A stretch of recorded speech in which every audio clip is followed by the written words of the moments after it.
നിങ്ങളുടെ ഫേവറേറ്റ് സീരിയലുകൾ ടിവിയിൽ വരുന്നതിന് മുൻപേ സൺ നെക്സ്റ്റ് ആപ്പിൽ കാണാം. ഇനി എല്ലാവർക്കും മുൻപേ കാണൂ.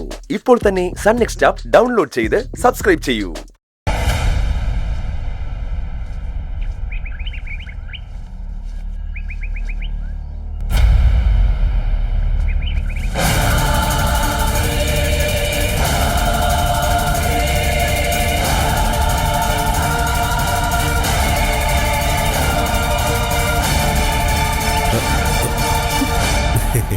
എന്താടാ?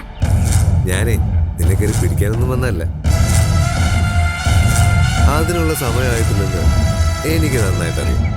അങ്ങനെ ഒരു സമയമേ വരില്ലെന്ന് എനിക്ക് നന്നായിട്ട് അറിയാം. എടി, നിത്യ സ്വന്തമാക്കാൻ ഒരു താലിയുടെ ആവശ്യം പോലും എനിക്കില്ലെന്ന് നിനക്കറിയാമല്ലോ. ഒരു ചടങ്ങും ഇല്ലാതെ തന്നെ ഞാൻ അവളെ അങ്ങ് കെട്ടും. ഇവിടെ ഈ വീട്ടിൽ വെച്ച് അമ്മയും മുത്തശ്ശിയും എന്റെ കൂടെ നിൽക്കുമെന്നറിയാമല്ലോ. ആരൊക്കെ നിന്റെ കൂടെ നിന്നാലും നിത്യം നിൽക്കില്ല. നിനക്ക് എന്ത് ചെയ്യാൻ പറ്റും? അതിനുള്ള പണിയൊക്കെ എന്റെ. എന്നാ നീ ഇതൊന്ന് പുറത്തെടുക്ക്, നമുക്കൊന്ന് കാണാമല്ലോ. എന്തിനാണ് ഇത്ര വാശി? സിദ്ധുവിനെ ഒന്നും ഒരിക്കലും നിനക്ക് കിട്ടാനേ പോകുന്നില്ല. ചന്ദ്ര ഡിവോഴ്സ് ആയിട്ട് വേണ്ടേ സിദ്ധു നിന്റെ കഴുത്തിൽ താലി കെട്ടാൻ? അതുകൊണ്ട് ആ സ്വപ്നം നീ അങ്ങ് ഉപേക്ഷിക്കും. നിനക്ക് തെറ്റി. സിദ്ധുവിനെ കല്യാണം കഴിച്ച് ജീവിക്കലല്ല എന്റെ സ്വപ്നം.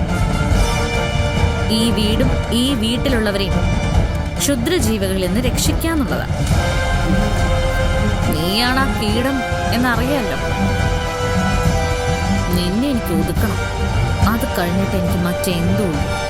അത് നടക്കാനേ പോകുന്നു.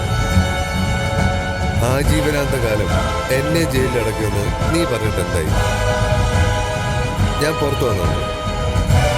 ഈ വീട്ടിൽ കേറ്റില്ല എന്ന് പറഞ്ഞു. കേറിയത് പറഞ്ഞു. അതുപോലെ നിത്യ ഞാൻ പൊക്കും. നിന്നെയും പൊക്കും. നിന്നെ ഞാനായിരിക്കില്ല പൊക്കുന്നത്, 3-4 പേര് ചേർന്നായിരിക്കും. എന്നിട്ടൊരു വെളുത്ത വണ്ടിയിലേക്ക് എടുത്തങ്ങ് വെക്കും. ആംബുലൻസിലേക്ക്, ശ്മശാനത്തിലേക്ക് കൊണ്ടുപോയി. നിനക്ക് മാത്രമല്ല കൊല്ലാൻ പറ്റുന്നത്, അത് എനിക്കും പറ്റും. എന്നെ കൊണ്ടത് ക്ഷണിക്കരുത്. കൊന്നറപ്പ് തീർന്നവന് ചാവാനും പേടിയുണ്ടാവില്ലെന്ന് ഓർക്കുന്നത് നന്നായിരുന്നു.